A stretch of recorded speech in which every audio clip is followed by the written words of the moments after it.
So the question now is, can we actually use this technology to beat this apparent lie, this dependence? Well, maybe. A lot of people believe we can. A lot of people do a lot of interesting research on that topic.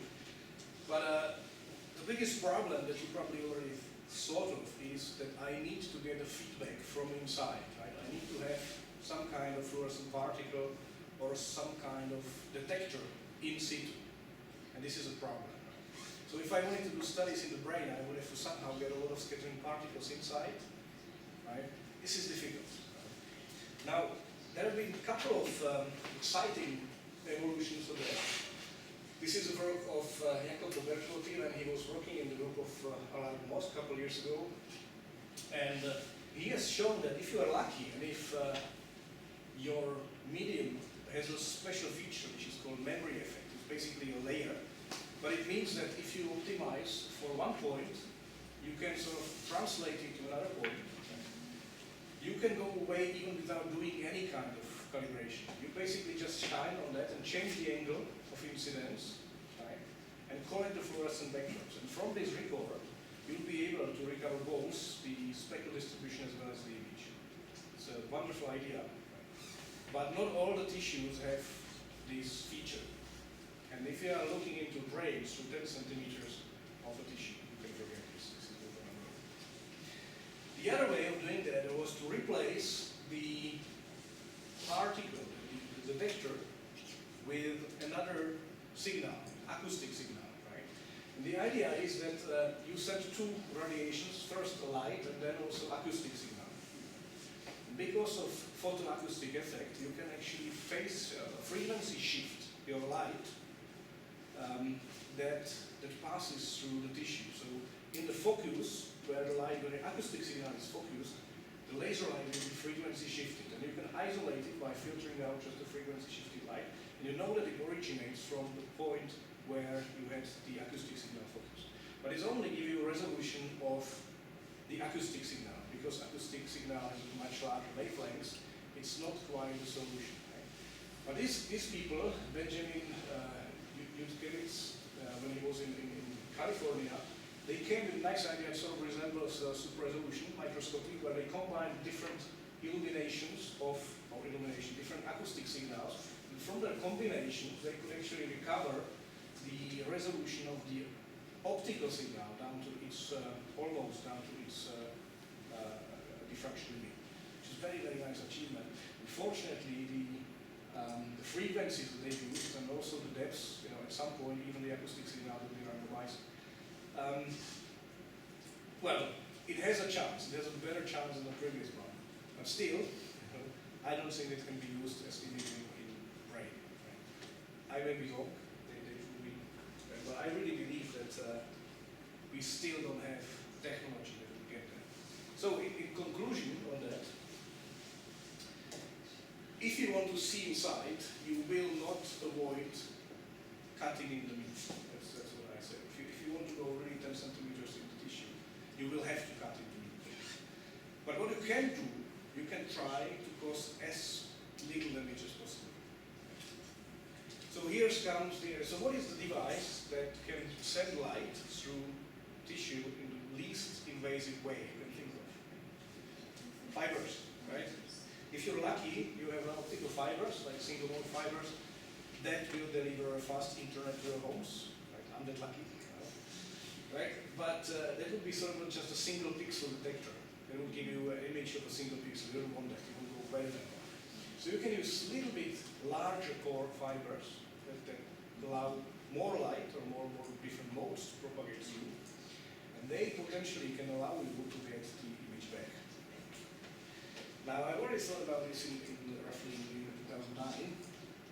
Now, here you see what happens if you send coherent light in one end of a fiber like that. Right?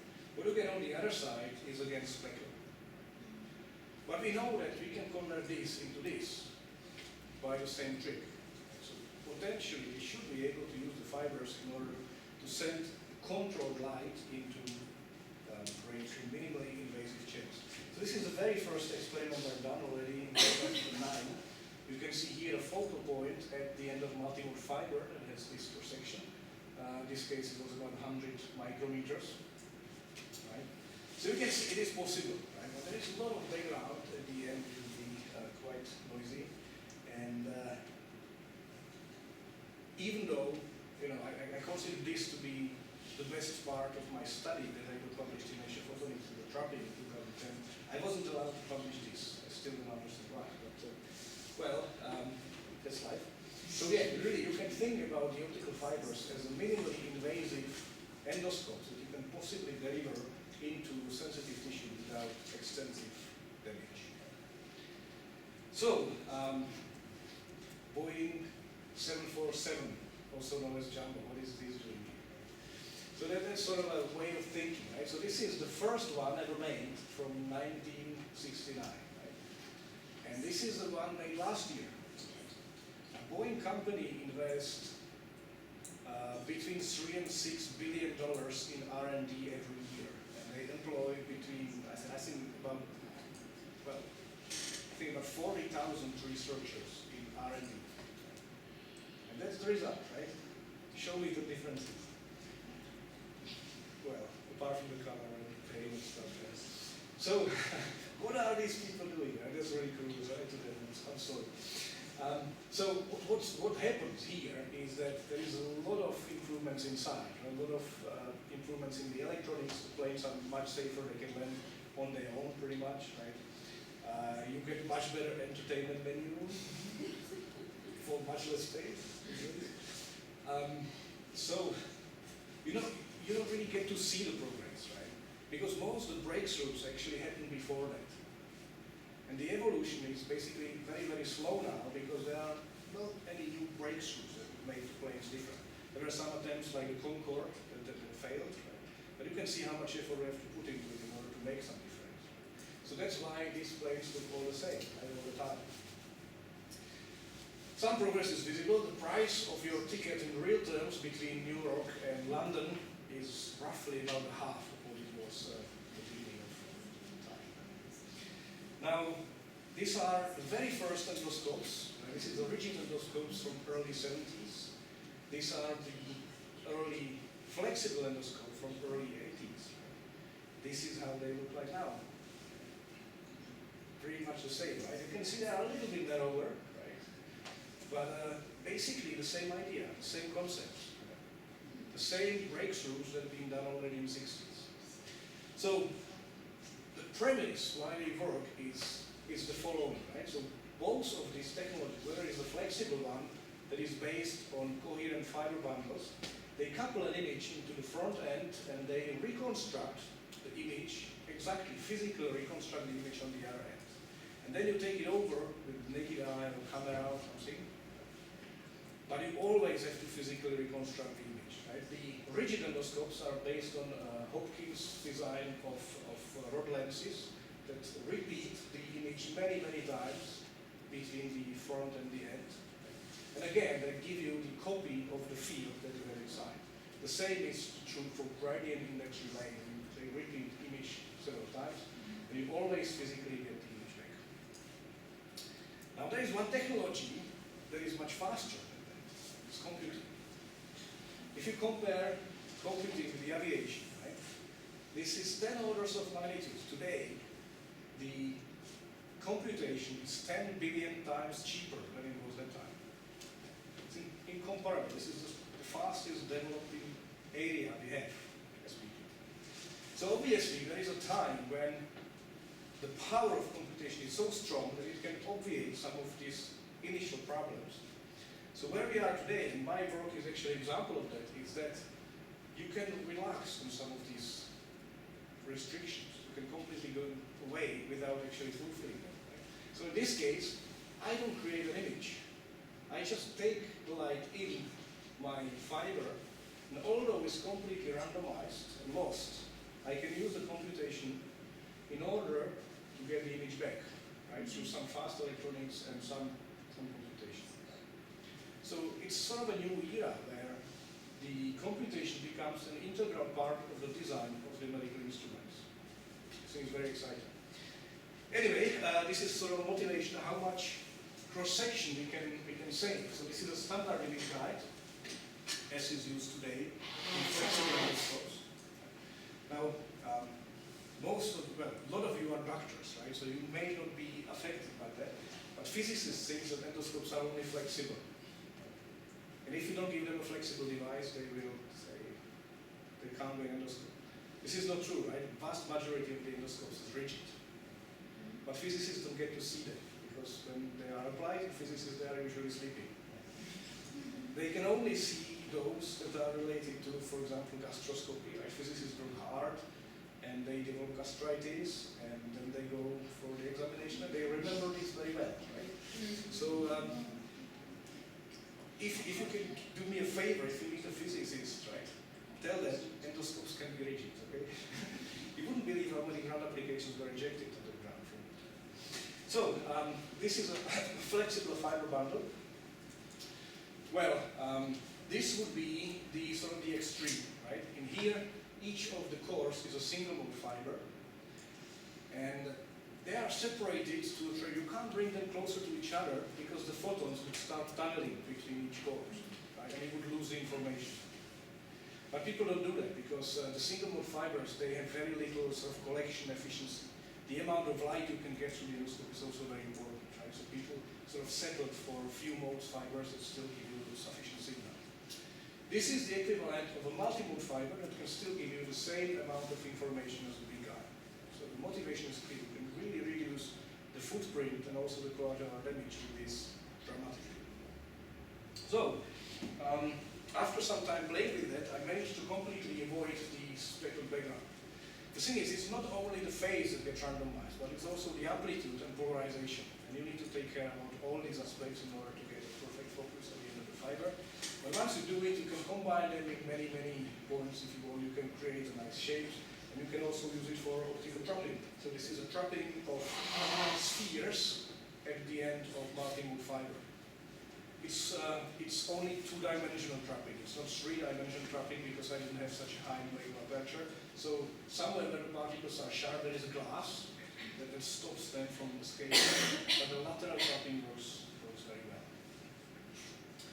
Right, so how do we image? So before I go to imaging, I have to explain a complex term, right, that has to do with algebra. So, but don't get scared, I'll try to do it easy, right? So this is a transmission matrix, right? What is a transmission matrix? If you got the front end of the fiber and the output end of the fiber, you just call it proximal end and distal end of the instrument. So I can place one of the modulators here, these semaphore windows that I can open and close, and I can do the same on the output. Now imagine I only open one of the windows here and send the light through it, right? The light gets kind of scrambled, right? And then I get a distribution of light at the output through pretty much all of the windows. Some might get lucky to get a signal, right? And they will have different phases, amplitudes, and polarizations, right? But I can consider this as a vector, so I sort of make this rectangular line, put all of them in line, right? And then all these values that are measured here, I put in a line of this matrix. And then I open another window here and make another line. And then if I do it for all the windows, I reconstruct what is known as a transmission matrix. So if I do that, I can actually know everything. I know everything that happens in the optical system. Because the transmission matrix is fully describing all light transport processes in it. And it has a couple of interesting features, like for example, it's orthogonal, which means that no light gets lost. Right? So with this knowledge, I can emulate in my computer what happens in the fiber, and I can predict everything that happens. So if I, for example, record some light that's returning back to me, I can sort of use this transmission matrix in order to recover what was the original image. Again, time to ask a stupid question. Nobody? Okay. So, how is the imaging done, right? So, this is the middle, this is my sample. Right? What you see on the left side is a standard microscope, right? Microscopes have objectives, microscope objectives, lenses, which provides a Fourier transform of a field. You may know what Fourier transform is or not, but it's some kind of transformation of light, and it also can be expressed as by a matrix. And then I have a tube lens that does the inverse. It actually reverses the Fourier transform and gives me a copy of the field that I have in the sample on the CCD. So I have a pair of transforms, and all these components is exactly what I started to talk about at the beginning, right? They are designed in order to give you the perfect performance, right? To copy this sample to the CCD. Now on the other side, we have the multimode fiber. It was by no means optimized for imaging, right? The light doesn't follow any specific transformation. It's all given by this transmission matrix. But as long as I can measure it, that's important, I can measure it, I can then design some optics and encode the spatial light modulator in such a way that it essentially reverses the transmission matrix of the fiber. And the same way as the standard objective and the tube lens, I get a copy of the field of the CCD. So instead of having two non-components, I have a component that I can measure, and based on the measurement, I can design a complementary inverse component, if you understand what it does. So just to show you how it works, the comparison is here. This is the standard microscope, and this is what I could recover from the fiber as an image. So it's highly pixelated, it's not very fine, to isolate it by fine times, otherwise it would be here all the time. But it shows that it's possible. The concept is relevant. I can use this technology for imaging in vivo through fibers. Now, this was sort of a bright field equivalent, or a wide field image if you want, but in biology everything is about fluorescence these days. Right? It's only logical, because if you want to see neurons, you can't see them on wide field bright light imaging, right? You have to isolate some of them. You can't transfect all of them, but some of them you may shine in, right, by transfection mechanisms, and then you can image them. Right? You will never be able to see all of them, right? But you can specifically target some and fluorescently image them. So this is a geometry that basically works similarly like a laser scanning microscope. So we know how to create a point at the end of the fiber. So here is the sample, this is the fiber. I can send light in it in such a way that it gives me a nice point. Then I want to scan point by point, and whatever fluorescence is generated, I just collect the whole signal on backwards and put them multiply the tube. This is how I can make the image. The problem with SLMs is they are really slow, right? They only give me a refresh rate of about 100 Hz. So if I was scanning point by point with 100 Hz refresh rate, it would take a lot of time. So I've made a trick that also was introduced by Paul. This is an acoustic deflector that is not as powerful as spatial light modulator, but it can steer a beam really good on a range of kilohertz. Right? So I can actually use this kind of relay optics in order to illuminate the spatial light modulator from different angles. And if I do that, I can program the spatial light modulator in such a way that for different illumination angles, it gives me a different point in the sample. And that is much faster. So I have one static hologram, I don't need to change it, and I illuminate it from different angles, and I get different points. Much faster. Here's the result. So this is again the preview, and these are the points that I'm scanning. They are scanned so fast that you don't see that they are being scanned. Right? But this is the fluorescent signal, so you can see that it comes from some pixels. The resolution is totally rubbish, right? So what can you do? You can still change some holograms and you can interlace them, right? So instead of scanning all, I just scan a couple of them and then compromise the speed with resolution. So you can see here, this is for example 4x4. I scan the whole thing, but I still get much higher, about 2 orders of magnitude higher performance than if I do it only by spatial light. Right, anyway, there's one cool thing about this technology that no other endoscopes can do. You can image anywhere behind. You can image just at the end of the facet, which is very important for some applications in endoscopy. But you can also choose that I will image really far. And the further you go, the larger is your field of view, but the smaller is your resolution, right? So there is something that comes in all this, right? Nothing is for free. And the amount of information you deliver through the fiber is always the same, right? But if you want to see this, for example, in large detail, you can just bring it closer and switch the hologram and image with different resolution. No other technology can do that. Right? You can choose the magnification versus the field of view straight. how far you can image, right? Pretty far. You can go really as far as you want. That's me, right? This time we didn't use the AOD, so I had to sit about 12 minutes on the chair in order to get the image. But you can see it's actually working. I'm actually getting into a lot of troubles from physicists for that image because they think that if they lock themselves in the bedroom that they are safe. But now I can see them. Anyway, here comes the bending. So obviously you can see the problem. If I bend the fiber, I introduce changes to the transition matrix.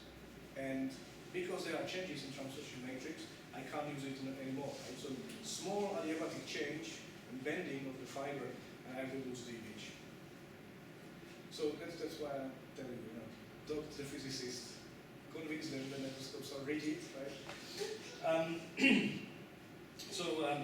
The work was also submitted to Nature Photonics, but I didn't succeed there. It bounced to Nature Communications, which was all right. But still, I know that there is this flexibility issue. But there's a lot of things we can do already with the rigid fibers, right? So the first one was, really, let's try imaging in vivo, in rodents. So that's Nigel Eptich from Oxford. He's particularly interested in hippocampus, which is the region of the brain where memories are sort of distributed and formed. Very important if you get Alzheimer's disease. So these are some of our first experiments in living animal. You only need a tiny part of the fiber that goes into the brain. This is a dental cement. I don't know why they do it pink, because it looks gross. But it's there just to fix the cannula on the skull, right? And in the brain only goes a tiny part of the fiber, very narrow, minimally invasive. These are still ex vivo, but these are clear neurons, and we even hope that these are the size of the dendritic spines.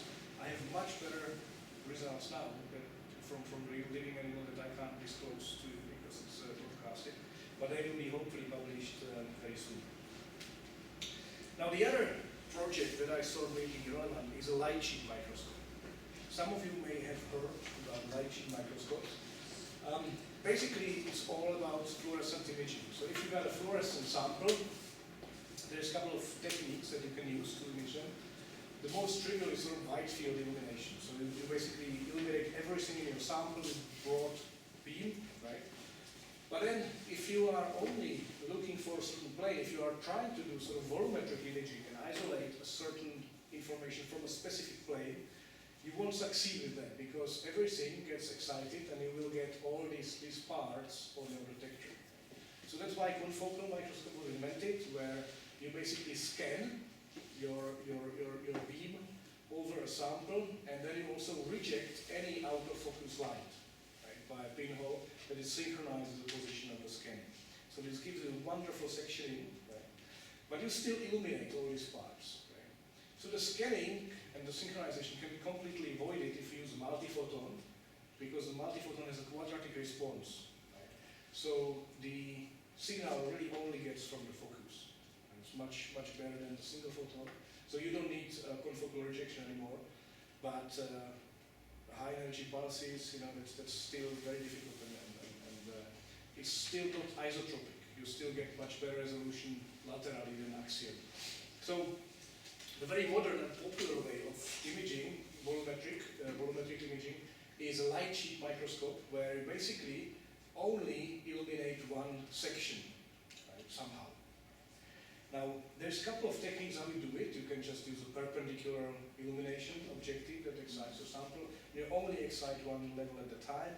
Then if you want to really do a 3D image, you section it on multiple images. You can think about the huge numerical aperture objective that would sort of give you a tilted sheet and then try to post-process it somehow. This is very popular these days when you have this sort of 45 degrees geometry and a static sample, the dynamic sample, and you sort of slide it and then post-process what you're getting. But there are many other things. And I saw that actually using the fiber can be one of very convenient ways when you could even slide the fiber into a very standard microscope settings into the sample. Right? So here's the fiber. I can create a very nice light sheet. How nice you can see here. So this is a light sheet that is scanned at the end of the multimode fiber. Right?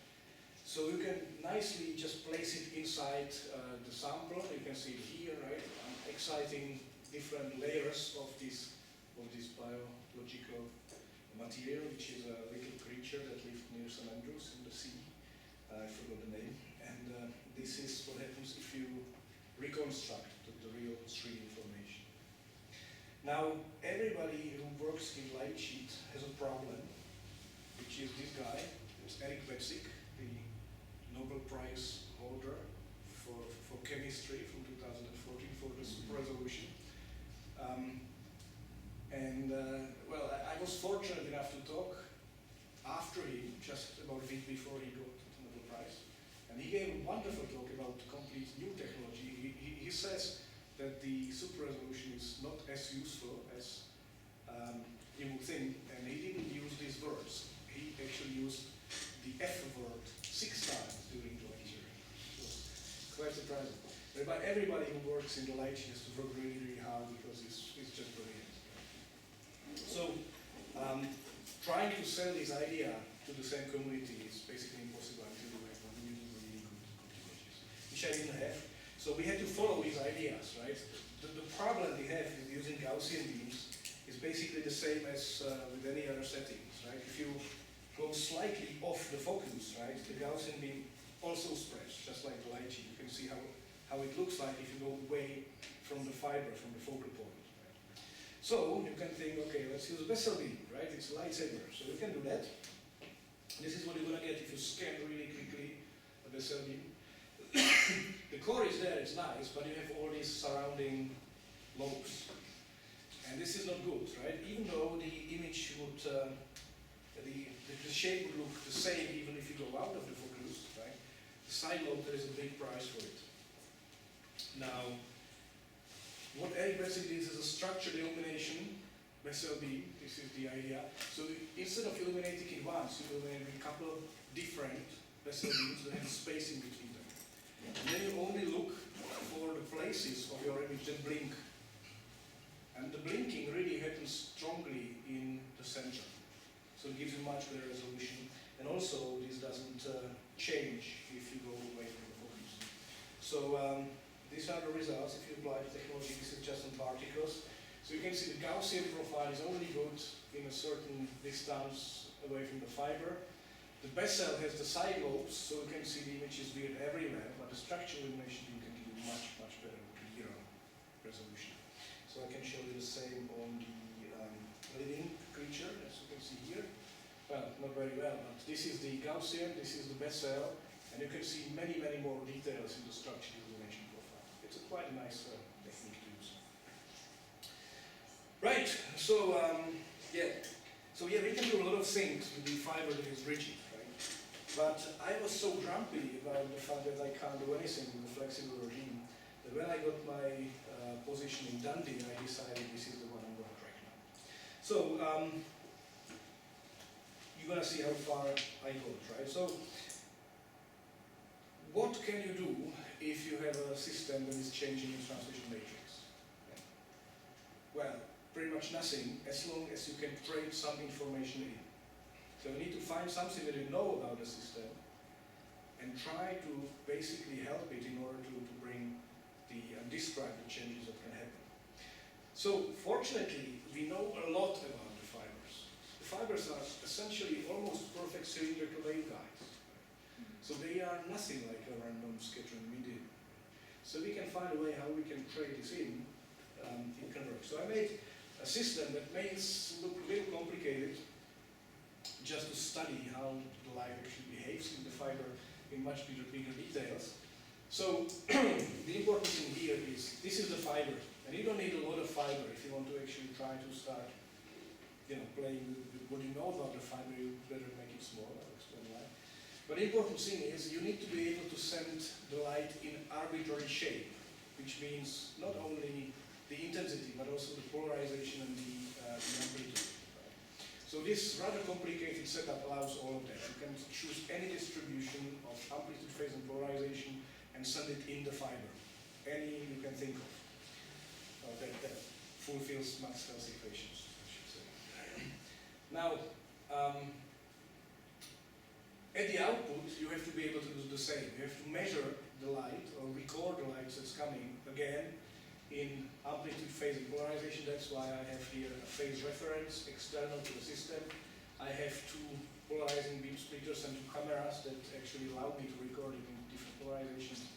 And well, that's basically it. So I can now send any light in and measure any light in up to the slightest detail. Right? Nothing is left to chance. And you need also a very good theoretician beyond my skills. So this is my friend and collaborator Tomáš Čižmár, who's famous by being able to explain very, very complicated things to not very professional audience. It's in my lab. Right? So what do we know about the fiber? Right? Every time you have a system that is orthogonal, which means no power is lost, right? And also no information is lost, there will be some special optical fields that we know as eigenmodes or propagation invariant modes, if you want. So for those who have algebra, right, you know that there is such a thing as eigenvectors and eigenvalues of a matrix. Right? How many people have heard eigenvalues? Good. Well, basically, these are special class of optical fields. And the theory says that if you send them in the fiber, they will leave the fiber unchanged. They will have exactly the same distribution of the field. The only thing that will change is the phase, which is the eigenvalue, the constant. Right? Now, in my system, we have quite a lot of modes. This is the system that I used for the studies, which is on 1064 wavelengths. This is the imaging system on green wavelengths, when we have a couple thousands of these modes. Right? But you can still see the pyramid. They always form this kind of pyramid, and they have two indices. I call it L and M. It's not that important, but the L is basically the helicity of the modes. They also have a topological charge. In this case, you can notice I've changed the color representation. So the face is not now black and white, but this way I can actually do both the amplitude and the phase, and the phase is just the color. So you can know that every time I go around this, right, these modes change the color once, while these modes change the color twice. You can see two blue stripes and two red stripes and two green stripes. And this is 3 times, 4 times, and so on, right? So this basically tells you how many times the phase goes around the mode. Right? And this center mode is like a Gaussian. It doesn't have any phase dependence. But if you go to the higher M modes, right, you can see that the center sort of shrinks, but then they have other modes, right? So they look more and more like a Bessel beam. Right? And the phase always changes between plus, minus, right? And then you have a combination of that on the wings. Right? So they both spiral and oscillate when you go away from the center, right? Now, that's the fiber, as I introduced, and we have the windows at the input, windows at the output. We can measure the transmission matrix, right? And as I said, we can do all the emulations in the computer, right?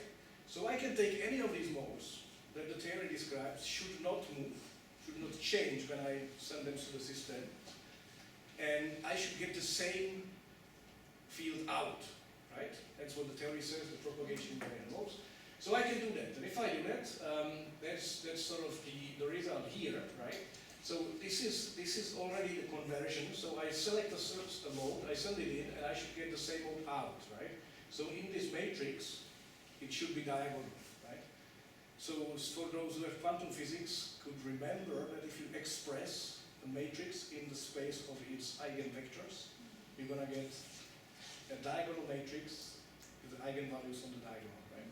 So that's actually, in mathematical language, the same thing. I sent each of these modes in, and I should only get the same modes out. But I didn't get diagonal matrix. What I got is this. It's a full of mess, right? So you can see here in sort of better resolution, which would tell you that the theory fails, right? Somehow. You don't know why, right? But there's a problem. If you want to get a perfect match, you have to be able to do the experiment with extreme precision, right? You have to be able to align the light in the fiber in X, Y, and Z with sub-micrometric precision. The angles have to be better than a degree, and you also have to focus exactly at the front facet, which is 6 degrees of freedom. But you have to do it on both sides of the fiber, which is 12 degrees of freedom, right? Nobody can line that. It's impossible. Right? But the computer can. Computer can actually do that. The computer can look through this giant space of degrees of freedom and try to find out for you what is the misalignment of the system. So I've programmed such a routine, and you can see it here. This takes about 2 hours. And the computer works with the transmission matrix and tries to imply all these operators that represent misalignment, and after about 2 hours it finds a perfect match. And that's pretty cool, because now I can say that the modes really exist. Right? Now let's look at the polarizations. Right? If you take all the polarizations, the transmission matrix will have 4 quadrants. Right? The polarization S coupled to S, P coupled to P, but then S coupled to P and P coupled to S at the same time. Right? So everything should be at the diagonal, but it's not. Right? You can see, if you ever heard something like polarization, the representation on which we sort of look at it is typically Poincare sphere. So what it tells me that all these modes actually start spreading, but they still remain linear. Right? And if I look at the colors of the modes at my pyramid, you see that there is a wonderful system. So there is something going on that we didn't take into account in the first approximation. If you use slightly larger fiber, just 100 millimeters, you can see again it's still linear, but it makes many circles around. Right? It's still linear. Right? There is still a wonderful system, but we didn't know what it is. And actually, if you start doing it with circle polarization, that is here on the top, it's actually conserved very well. Right? So then we figure out that actually the effect that we ignored is called spin-orbit interaction. You can put it in as a correction factor and experimentally isolate it, and the simulation matches as well. So if you use the circle polarization, everything is fine. The spin-orbit interaction is a wonderful effect, in the order of 10 to the minus 4 in the size of the propagation constant. So, with that, I know the modes exist, and I know how my system is misaligned. So I can now hardware verify the modes. I can really physically create them and send them into the fiber, right? So let's look what it looks like. So these are all the modes coming in. Well, look at the green ones. The color here represents the polarization, right? So this is the input, this is the output, right? You can see that they are basically perfect. The computer managed to align the system perfectly. This is slightly larger, but basically the same story. Right, so we know modes are there, and they are very well conserved, they exist, they keep the polarization the way we want it, but how about the phases? Now that's really tricky, right? So each mode still has a very weird shape, but has wavelengths of about 1 micron. So by the time the photon basically walks to the end of the fiber, it cycles its phase about 10,000 times. Right? And what you need to know is exactly the wavelength of the mode, which depends on the mode structure. And you need to be able to get this number with a precision that is better than 10 to the minus 4, just for 1 centimeter of the fiber. So it's basically equivalent of calculating this system of pendulums that have slightly different lengths of the string for a period of about 1 week. And you need to be able to know the length of the fibers with the micrometer precision. Right? But surprisingly,